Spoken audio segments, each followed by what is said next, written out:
Assalamualaikum warahmatullahi wabarakatuh. Halo teman-teman, perkenalkan nama saya Jumeldi Hasan dari Universitas Negeri Gorontalo, jurusan akuntansi, dan saya merupakan mahasiswa kelas akuntansi A. Nah, pada video kali ini saya akan menjelaskan tentang bagaimana sih sistem demokrasi di Indonesia itu. Yang pertama, kita masuk di pengertian demokrasi. Seperti yang kita ketahui bahwa istilah demokrasi berasal dari Yunani kuno yang diutarakan di Athena kuno pada abad ke-5 sebelum Masehi. Negara tersebut biasanya dianggap sebagai contoh awal dari sebuah sistem yang berhubungan dengan hukum demokrasi modern. Namun, arti dari istilah ini telah berubah sejalan dengan waktu, dan definisi modern telah berevolusi sejak abad ke-18 bersamaan dengan perkembangan sistem demokrasi di banyak negara.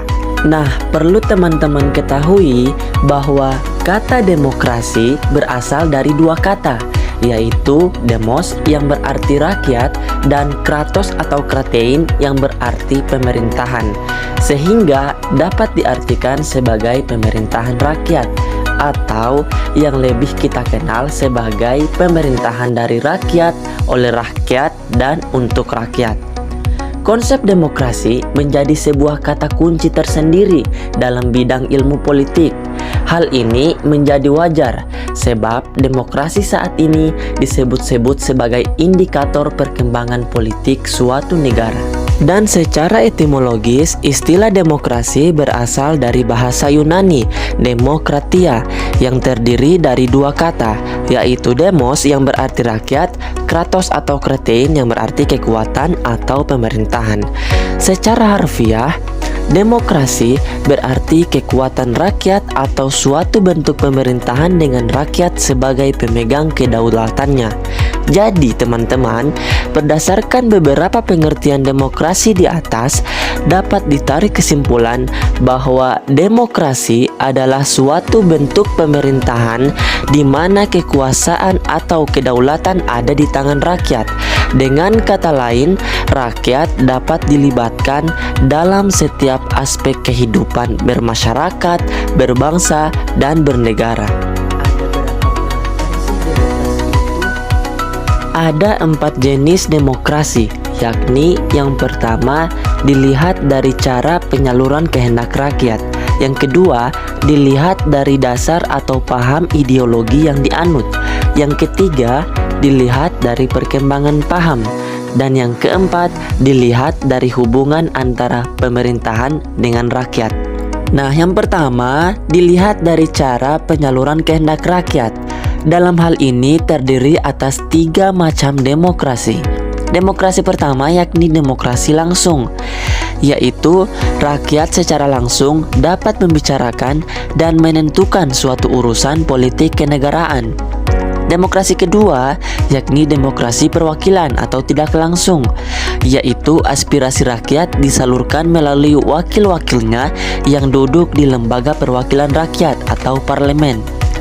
Dan demokrasi yang ketiga yakni demokrasi sistem referendum, yakni demokrasi yaitu rakyat memilih wakil-wakilnya yang duduk di parlemen, tetapi dalam melaksanakan tugasnya, parlemen dikontrol oleh rakyat melalui sistem referendum.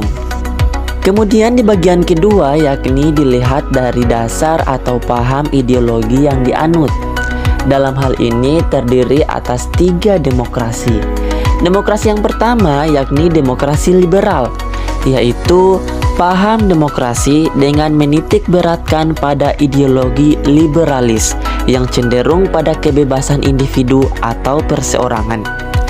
Demokrasi kedua yakni demokrasi rakyat atau komunis proletariat, yaitu demokrasi yang cenderung kepada kepentingan umum dalam hal negara ini, sehingga hak-hak politik rakyat dan kepentingan perseorangan kurang diperhatikan.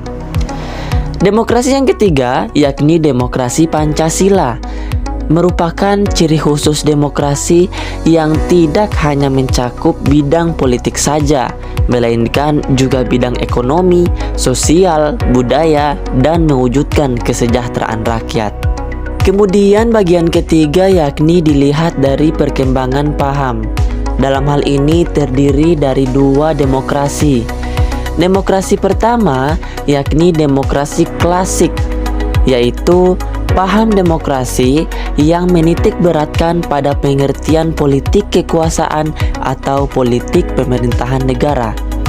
Kemudian demokrasi yang kedua yakni demokrasi modern, yaitu paham demokrasi yang tidak hanya mencakup bidang politik saja, melainkan juga bidang ekonomi, sosial, budaya, dan mewujudkan kesejahteraan rakyat. Kemudian masuk di bagian yang keempat yakni dilihat dari hubungan antara pemerintahan dengan rakyat yang terdiri dari 5 macam demokrasi. Yang pertama demokrasi liberal, yang kedua demokrasi terpimpin, yang ketiga demokrasi sosial, dan yang keempat demokrasi partisipasi, serta yang kelima demokrasi konstitusional. Lalu bagaimanakah sejarah demokrasi di Indonesia?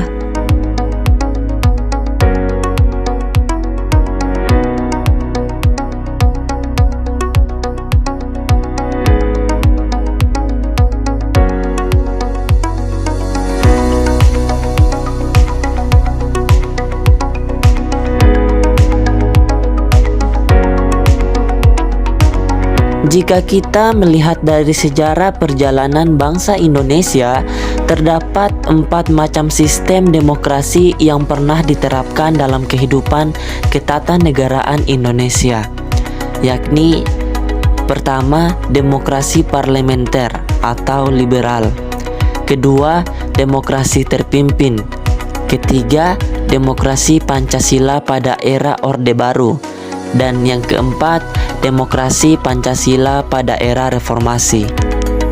Demokrasi parlementer atau liberal diberlakukannya Undang-Undang Dasar 1945 pada periode pertama, yaitu tahun 1945 sampai 1949 adalah awal mula dipraktikannya demokrasi ini. Namun, demokrasi parlementer ini tidak berjalan dengan baik.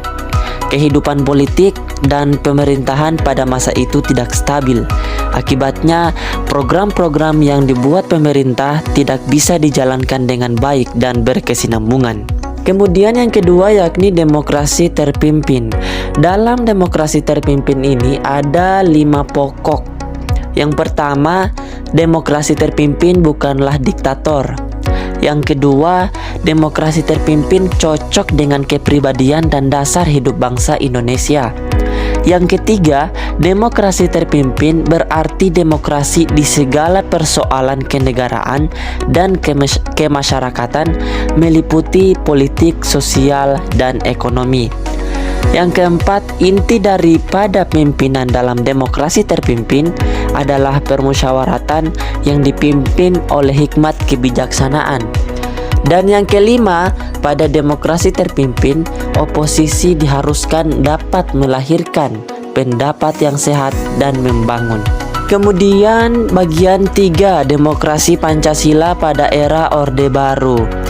Demokrasi Pancasila lahir atas berbagai bentuk permasalahan yang dialami bangsa Indonesia selama berlakunya demokrasi parlementer dan demokrasi terpimpin.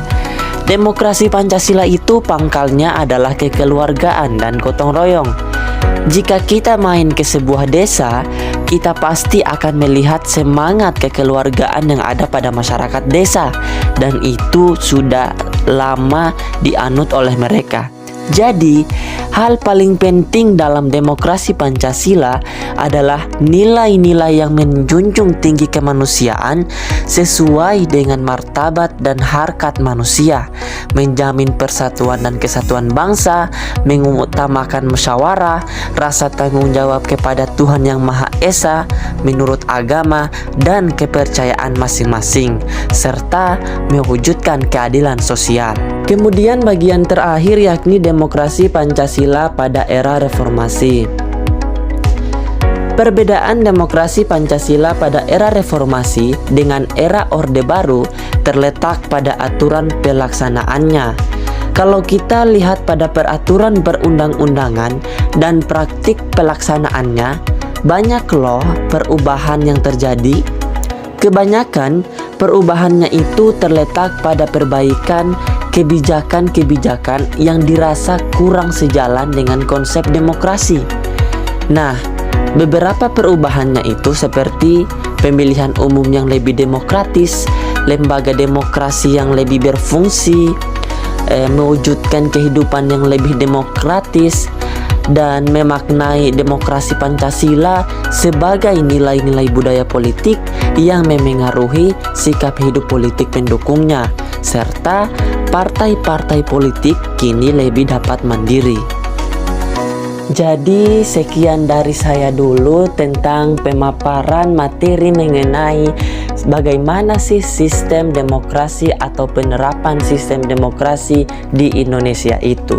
Sekian, terima kasih. Wassalamualaikum warahmatullahi wabarakatuh.